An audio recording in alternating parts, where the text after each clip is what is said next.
Et voilà, j'ai mis toutes mes données sur mon disque dur externe. C'est sécurisé maintenant. J'ai mes photos de famille, mes maps Minecraft, mes bitcoins. Tout est chiffré, tout est copié sur ce disque. Donc là, rien ne peut arriver à mes données, hein. Il y a juste à débrancher.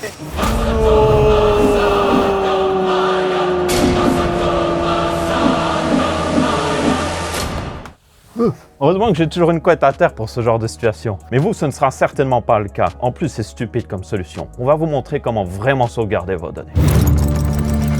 Est-ce que vous avez déjà pensé à la meilleure manière de sauvegarder vos données? Vous allez me dire, évidemment, j'ai stocké toutes mes photos sur un petit disque dur externe, ou alors j'ai transmis en USB depuis mon téléphone sur mon PC portable, et c'est carré. Mais en fait, si on vous vole votre PC portable, ou alors si vous le perdez, ou s'il ne fonctionne plus, comment on fait? On va vous expliquer comment sauvegarder vos données correctement. Il y a plein de manières différentes, des manières gratuites, en utilisant des disques durs, le cloud ou même un NAS. Voici nos conseils pour trouver la meilleure solution adaptée à vos besoins. Les disques durs, les SSD et les clés USB, c'est vraiment les solutions vers lesquelles la plupart des gens vont se tourner. Et c'est vrai que c'est assez pratique. Dès qu'on a besoin de sauvegarder quelque chose ou de mettre sur le côté, on va utiliser ces outils. C'est pas trop cher, facile d'utilisation. Il suffit de prendre nos données, un fichier, le déposer dessus et hop, c'est sauvegardé. Et en plus, on a toujours accès à nos données vu que le disque est à côté de nous. Mais évidemment, il y a des inconvénients. Le problème, c'est que toutes vos données, elles sont au même endroit. En cas de vol, de casse, vous allez perdre l'entièreté de vos données qui étaient sur ce disque dur. Pour éviter ça, beaucoup ont tendance à racheter un deuxième disque dur, sauf que ça ramène aussi son lot de problèmes. Tout d'abord, les sauvegardes, c'est pas automatique, il faut mettre les données dessus. Si vous avez un deuxième disque, il faut aussi mettre les données dessus. Il faut faire en sorte que les données que vous mettez sur le disque 1 soient les mêmes que sur le disque 2. Et puis, si vous faites pas ça, ah non, je sais plus quelles données j'ai mis sur le disque 1, mais il y a d'autres données sur le disque 2, mais entre temps, j'ai mis à jour un autre. Et au final, vous allez peut-être racheter un troisième disque, un quatrième, un cinquième, et vous connaissez la suite. Et puis il faut penser à copier les données. Si votre PC rend l'âme, peut-être que ça fait 2 mois que vous avez pu brancher votre disque dur parce qu'il faut y penser, copier les données. Et là d'un coup, vous vous retrouvez avec des données vieilles de 2 mois et vous avez perdu certainement pas mal de fichiers. Et puis c'est un coût ces disques durs externes. Ça coûte quand même assez cher pour le stockage que vous avez. Même un disque dur, même pas un SSD externe, ça peut vite coûter 80 à 90 € pour 2 Tera. C'est assez abusé. Si vous décidez d'utiliser ce type de stockage pour sauvegarder vos données, on va vous donner quelques petits conseils. En premier, vérifiez l'état de santé de ces disques, notamment avec le système Smart. On a fait une vidéo dessus qui va beaucoup plus en détail sur le sujet, je vous invite à aller la regarder. Ça sert surtout à vérifier l'état de santé de votre SSD ou de votre disque dur. Cela dit, les clés USB, on vous déconseille vraiment de les utiliser comme sauvegarde. Ce médium a surtout été pensé pour transférer des données d'un endroit à un autre, par exemple pour aller imprimer un fichier ou passer des vidéos d'un pote à un autre. Et puis avant d'acheter un nouveau disque dur ou même SSD externe, regardez ce que vous avez. Peut-être que vous avez un ancien PC avec un disque dur interne de 2 Tera et vous pouvez juste acheter un petit boîtier externe, mettre le disque dedans et hop, vous avez votre propre disque dur externe. Vérifiez évidemment l'état de santé, comme on l'a dit, pour voir s'il est toujours bon. Pour éviter d'oublier de synchroniser vos fichiers, il existe aussi des logiciels open source et gratuits comme on les aime, et je vais vous en donner un, ça s'appelle Free File Sync. C'est un logiciel qui est aussi dispo en français et qui vous permet de synchroniser des dossiers ou des fichiers entre 2 disques durs, et on peut l'automatiser, faire en sorte que les fichiers se sauvegardent d'un côté ou de l'autre ou même dans les deux sens. C'est quand même assez libre, il y a plein de tutos sur internet, on vous laisse voir ça de votre côté. Et pour aller de pair avec ça, il faut évidemment ne pas oublier de brancher son disque dur. Bien, vous pouvez, par exemple, si vous avez un PC fixe, le laisser brancher, c'est pas grave. Il y a des mécanismes qui vont automatiquement arrêter le disque quand vous ne l'utilisez pas. Et si vous avez un PC portable, utilisez un hub par exemple. Vous branchez le disque dans le hub et comme ça, quand vous revenez à la maison avec votre PC portable, vous branchez votre hub, vous avez votre souris, votre clavier, votre écran et surtout votre disque dur automatiquement branché et vous n'avez pas besoin d'y penser. Le stockage sur le cloud, c'est une solution qui est de plus en plus répandue. Que ce soit pour partager des photos ou partager des fichiers, Google Drive, iCloud, Dropbox, OneDrive, c'est pas les solutions qui manquent. Et une des raisons pour lesquelles on utilise le plus le cloud, c'est parce qu'ils sont de plus en plus intégrés de base dans nos appareils. 15 Go de Google Drive gratuit quand on a un compte Google sur un téléphone Android, 5 Go d'iCloud, parfois du OneDrive sur les téléphones Samsung pour quelconque raison. Et dans Windows, le stockage principal mis en avant est parfois un dossier OneDrive. Ça montre qu'en soi, le cloud est vraiment intégré dans nos appareils. Et c'est vrai que le cloud a pas mal d'avantages. Vu que, comme tu l'as dit, c'est intégré, mais pour les gens qui n'y connaissent rien, c'est hyper facile. Il n'y a pas besoin d'installer quelque chose, ça fonctionne. Et puis, peu importe si votre appareil est cassé ou quelqu'un l'a volé, vous avez toujours vos données sur le cloud quelque part, vous vous connectez à votre compte et c'est bon, vous avez tous vos fichiers. Et puis, comme les fichiers sont en ligne, c'est facile de collaborer avec d'autres personnes. Partager un dossier pour mettre toutes les photos de vacances, ce genre de choses, c'est hyper facile. Et la synchronisation de fichiers est bien souvent automatique et comme vous avez 5 Go ou même 15 Go gratuits, vous pourrez stocker quand même pas mal de choses.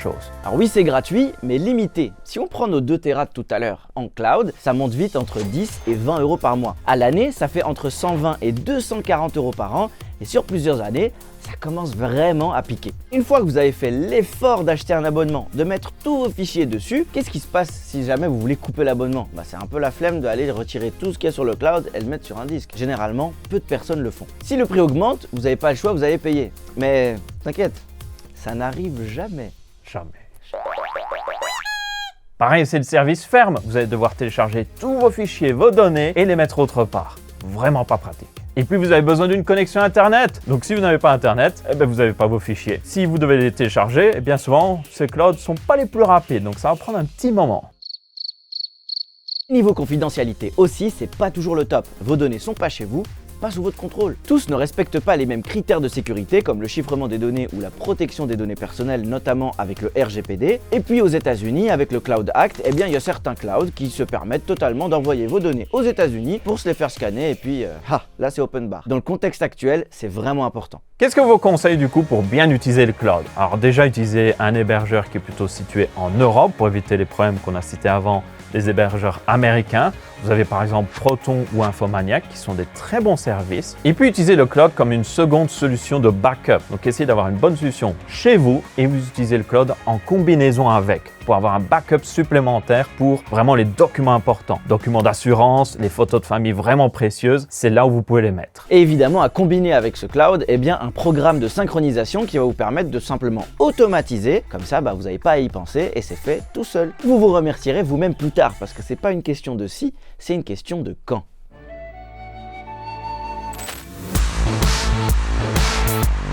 Troisième possibilité pour sauvegarder vos données, utilisez votre propre NAS. En gros, le NAS, c'est un peu le meilleur des deux mondes. Vous stockez ce que vous voulez dedans, c'est dispo chez vous, c'est un petit boîtier et vous pourrez même accéder à vos données à distance. Sauf que c'est en général ici qu'une grande majorité des gens se disent « Ouais, c'est compliqué, c'est un peu trop, j'ai pas vraiment besoin de ça ». Et c'est vrai que jusqu'à présent, c'était pas super accessible. Parce que comme on l'a déjà expliqué dans une précédente vidéo où on fabriquait notre propre NAS, ça demandait quand même de bidouiller un petit peu. Dans l'autre sens, si on voulait acheter un NAS tout fait, ça commençait à coûter très cher. Sauf qu'aujourd'hui, le marché a un peu changé et il est possible de trouver des NAS à moins de 200 €. Facile d'utilisation, bien intégré dans notre réseau avec un téléphone ou notre PC et surtout qu'on peut mettre dans le salon sans que ça fasse le bruit d'une pelleteuse.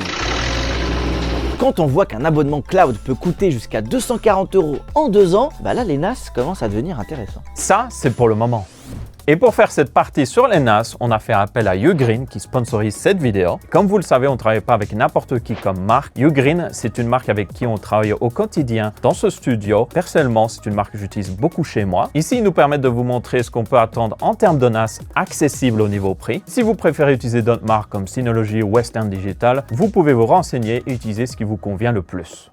Qu'est-ce que ça donne un NAS d'entrée de gamme? À quoi est-ce qu'on peut s'attendre et est-ce que ça correspond à votre usage? On commence ici avec le Ugreen NAS DH2300. C'est le modèle le moins cher de chez Ugreen et on le trouve régulièrement à moins de 200 €. Attention, il s'agit du prix sans les disques durs que vous allez mettre dedans, mais on y reviendra un peu plus tard. Et du coup, ça nous promet quoi un NAS d'entrée de gamme? Déjà, c'est pas trop cher, moins de 200 € par rapport à quelques années. C'est vraiment abordable et surtout avec le prix des abonnements cloud qui continue d'augmenter, ça devient de plus en plus intéressant. Il est facile d'installation et de configuration. Vous pouvez juste utiliser votre téléphone et en 5 minutes, littéralement, il est opérationnel. C'est facile aussi de faire votre propre cloud à la maison sans les désavantages d'Internet. Vous pouvez partager facilement des fichiers entre PC, collaborer ou même stocker toutes les photos de famille. Et la force des NAS, c'est que vous avez en général 2 baies pour mettre 2 disques durs. Donc vous avez de la redondance de données. Vous êtes sûr que même si un disque dur meurt, vous avez toujours tout stocké. Ça se fait automatiquement en plus, donc il n'y a même pas besoin d'y penser. Il faut juste remplacer le disque qui est mort. C'est exactement la promesse de ce Ugreen NAS 2300 et on va tester ça ici. On a maintenant reçu le NAS et les disques durs. C'est très simple au niveau de l'installation. Qu'est-ce qu'on fait? On va retirer le couvercle, on retrouve des tiroirs à l'intérieur, on retire les tiroirs, on met les disques durs dans les tiroirs, on met les tiroirs dans le NAS, puis on remet le couvercle par-dessus.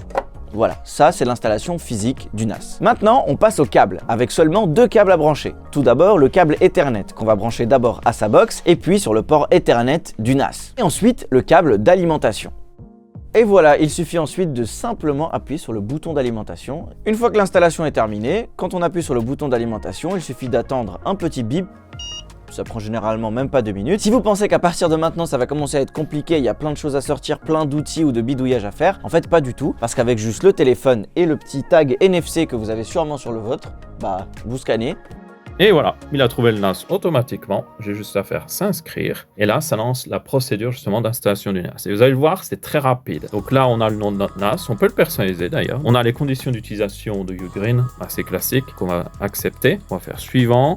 Ensuite, on a besoin d'un compte administrateur. C'est la personne qui va pouvoir administrer le NAS. Il va falloir ensuite un mot de passe pour ce compte administrateur. C'est logique. On veut protéger justement l'accès au panel administrateur du NAS parce que sinon, tout le monde pourrait faire n'importe quoi. Ensuite, je clique suivant. Et là, vous pouvez lier votre email. Ça vous permet d'enregistrer votre produit auprès de Ugreen pour la garantie. Et ça permet aussi de configurer un accès à distance si vous en avez besoin. Mais vous n'êtes pas obligé de le faire. Si vous voulez, vous pouvez faire en sorte que ce NAS soit entièrement juste local. Aucun accès à distance à travers Internet. Donc moi, je vais mettre mon email, il demande d'envoyer un code, on fait démarrer l'initialisation, donc j'ai mis le code que j'ai reçu par email, c'était instantané d'ailleurs, et maintenant il a commencé à initialiser le NAS, je n'ai rien d'autre à faire. Donc là il est en train de configurer l'UGOS Pro, donc c'est le nom de leur OS. Et voilà, la configuration est terminée, il me dit bienvenue à Ugreen NAS, je fais démarrer, et là il y a derrière un petit guide qui me dit hey, ça c'est le nom de ton NAS. Suivant, l'App Center est l'endroit sûr pour découvrir et télécharger des applications telles que Photo, Vidéo, Center, etc.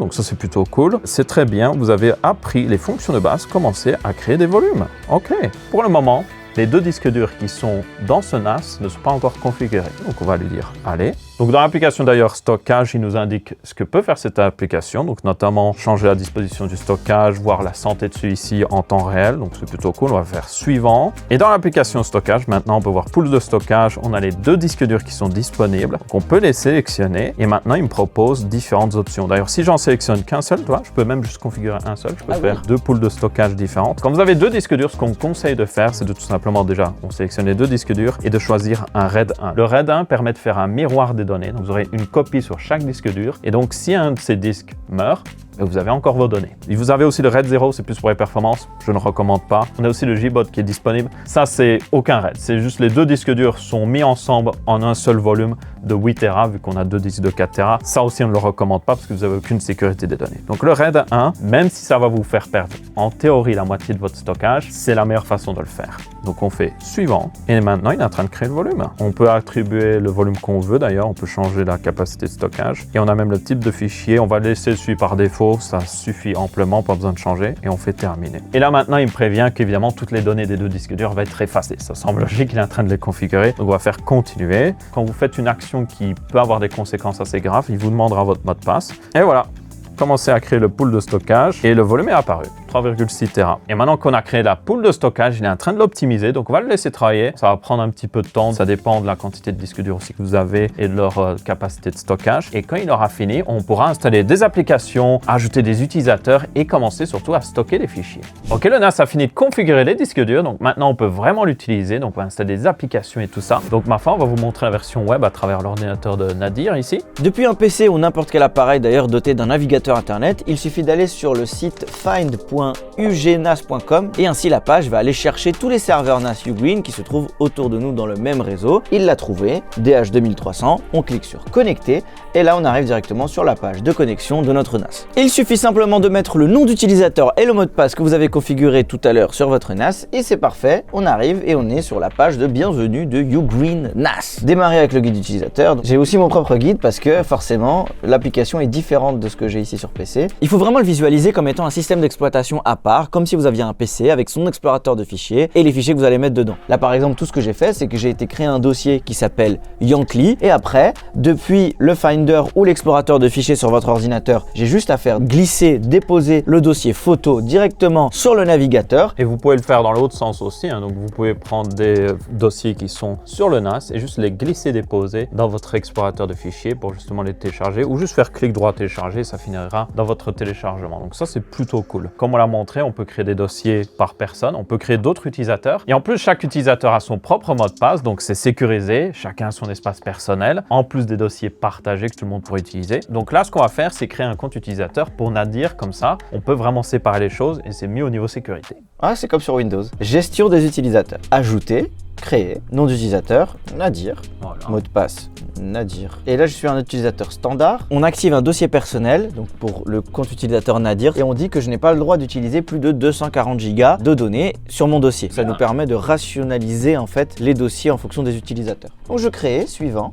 Parfait, terminé. Et une dernière étape que le NAS nous recommande, c'est la création d'un accès à distance avec Ugreen Link. C'est quoi Ugreen Link? Ça vous permet d'accéder à votre NAS à distance, donc via Internet. Et ensuite, comment l'utiliser? Eh bien, on a un identifiant et aussi un lien qui va nous permettre d'accéder depuis Internet à notre serveur. Alors tenez compte que vous pouvez utiliser entièrement votre NAS en local, encore une fois, vous n'êtes pas obligé de configurer ça. Mais évidemment, ça c'est très pratique si vous voulez faire un vrai cloud, parce que vous pourrez y accéder même quand vous êtes au travail, à distance, en vacances. Vous pourrez uploader directement vos photos avant même d'être revenu, ce qui est vraiment cool. Donc là, Nadir a activé le Ugreen Link. Donc j'ai juste à utiliser l'ID de connexion, mon mot de passe de mon compte utilisateur et mon nom d'utilisateur. Je fais connexion. Et là, je peux le prouver. J'ai le Wi-Fi désactivé, donc je suis sur la 4G.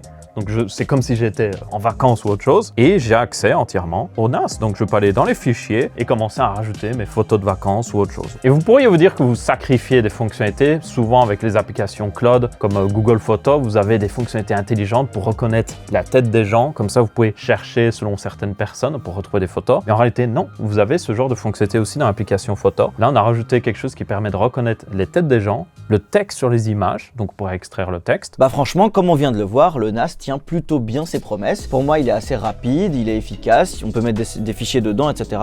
Ça m'a l'air plutôt pas mal, surtout pour moins de 200 €. Par contre, il faut quand même rajouter des disques durs. Pour les disques durs ici, comme on est sur un NAS à 2B, il vous en faudra forcément 2. Moi, je recommanderais plutôt les modèles 4 Tera parce qu'en dessous, vous allez payer assez cher pour les modèles de Tera qui ont 2 fois moins de stockage. Tenez compte aussi qu'on recommande d'utiliser le RAID 1, donc encore une fois, même si vous avez 2 disques de 4 Tera, vous aurez seulement 4 Tera d'utilisables. Maintenant, pour le type de disque dur que vous pouvez acheter, vous pourriez vous dire « Ah, c'est tous les mêmes ». Pas vraiment. Il y a des disques durs comme ceux-ci qui sont faits spécialement pour les NAS. Ils ont des meilleures performances et ils ont une meilleure durée de vie dans ceux-ci. Vous avez certainement des disques durs qui sont moins chers, mais en général, les moins chers sont plus faits pour l'archivage. Donc, vous pouvez mettre des données dessus, mais ils sont plutôt faits pour laisser sur le coin ou être mis dans des disques durs externes. Ils sont un petit peu plus chers, mais ça vaut la peine. Et même en rajoutant le prix de plusieurs disques durs, quelques années de cloud, je vous rappelle, seraient plus cher. Parce qu'on l'a vu, c'est quand même 120 à 240 € par an pour le cloud, pour 2 Tera à l'heure actuelle.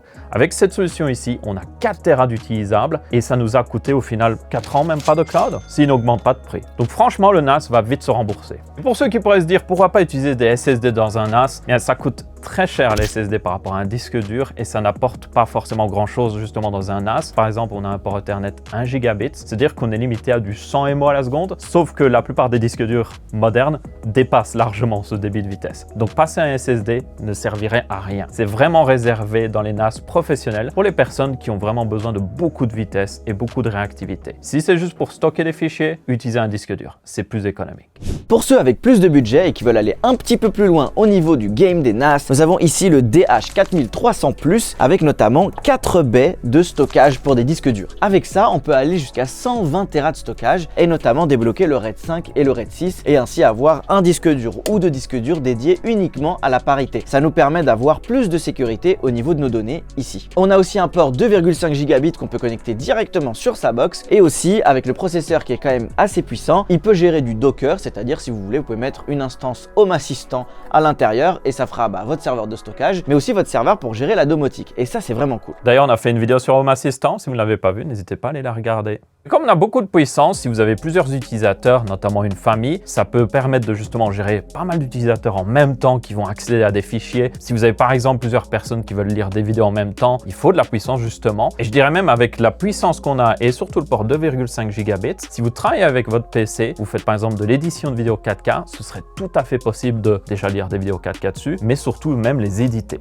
Alors les NAS, vous l'avez peut-être compris, on adore ça. Mais par contre, ce serait vraiment pas honnête de pas donner les points négatifs. Et un des points négatifs les plus importants, c'est le coût initial. Forcément, comparé à un disque dur, un NAS, ça coûte beaucoup plus cher au début. Par contre, au plus vous l'utilisez au fil du temps, au moins ça va vous coûter cher. Moi par exemple, j'ai un NAS depuis 3 ans et demi, je n'y touche plus. D'ailleurs, un désavantage que certaines personnes pourraient citer, c'est la consommation. Mais ici, c'est en réalité pas forcément un désavantage vu que ce genre de NAS consomme très peu. C'est du genre 15 à 20 watts en faisant rien. Et quand vous allez évidemment écrire des données dessus, ça va consommer un petit peu plus. Mais pour moi, c'est clairement négligeable et ça ne va pas forcément impacter énormément votre facture en électricité. En tout cas, beaucoup moins qu'un abonnement pour le CloudWatchOS impacterait justement votre budget chaque mois. Un autre désavantage pour les NAS, c'est que vous êtes un peu dépendant de votre réseau, même local ou même Internet. Quand vous mettez votre NAS à un endroit chez vous, vous devriez y accéder toujours à travers le Wi-Fi, souvent, si vous n'êtes pas connecté en câble et sur votre ordinateur. Si vous avez une mauvaise box, votre NAS sera plus lent, même si c'est pas vraiment de sa faute. Et si c'est à travers Internet, comme on l'a vu avec le Ugreen Link, si vous avez une mauvaise connexion Internet, ça va pas être le meilleur cloud à utiliser comparé à d'autres services comme justement Google Drive, OneDrive et tout ça. Et un des derniers désavantages, et c'est peut-être l'un des plus importants, c'est qu'un NAS, il est chez vous. Et si dans votre maison, je sais pas, il y a une inondation, ça brûle ou quelque chose, vous perdez aussi l'accès à vos données. Ça, comparé avec un cloud, il n'y a pas photo. Le cloud, il n'est pas chez vous, donc vos données, elles sont pas chez vous. Donc c'est un désavantage, mais aussi un avantage. Et au final, c'est à vous de peser le pour et le contre pour savoir ce qui vous convient le mieux. C'est d'ailleurs pour ça que la règle des 3, 2, 1 existe. Il faut absolument avoir 3 copies de l'élément que vous voulez sauvegarder, par exemple des photos, des vidéos, des documents, dans 2 types de médiums différents, c'est-à-dire parfois un disque dur, le cloud, un NAS ou autre, mais toujours un qui soit stocké en dehors de là où vous êtes actuellement. Par exemple, ne pas avoir 2 NAS l'un à côté de l'autre, c'est complètement con si votre maison elle brûle. C'est mieux peut-être d'avoir un NAS chez quelqu'un ou d'avoir un cloud qui vous permet de sauvegarder ailleurs que chez vous. Et c'est d'ailleurs une très bonne solution au lieu d'utiliser les services de cloud en ligne. Si vous avez un ami qui a aussi un NAS, peut-être même un NAS Ugreen, vous pouvez créer des comptes utilisateurs pour chacun sur vos propres NAS et accéder à distance pour faire des backups. Comme ça, vous partagez votre stockage à distance. C'est tout à fait possible et ça vous permet d'être pas dépendant justement de tout ce qui est service en ligne et de contrôler aussi le coût de stockage de vos données. On remercie encore notre sponsor Ugreen qui nous a permis de vous montrer ces 2 NAS aujourd'hui. D'ailleurs, grâce à eux, on vous fait gagner le DH2300 avec des disques durs. Pour participer au concours, c'est très simple, il suffit d'aller voir l'article qu'on a mis en description de cette vidéo. C'est une très belle opportunité pour découvrir un NAS facile d'utilisation et accessible à tous. On espère que vous avez bien apprécié cette vidéo et que vous l'avez trouvée utile. En tout cas, on a donné toutes les techniques pour améliorer la sécurité de vos données et faire en sorte que normalement, si vous appliquez correctement, vous pourrez faire en sorte de ne pas perdre des données bêtement. En tout cas, moi je suis fatigué, je vais faire ma sieste.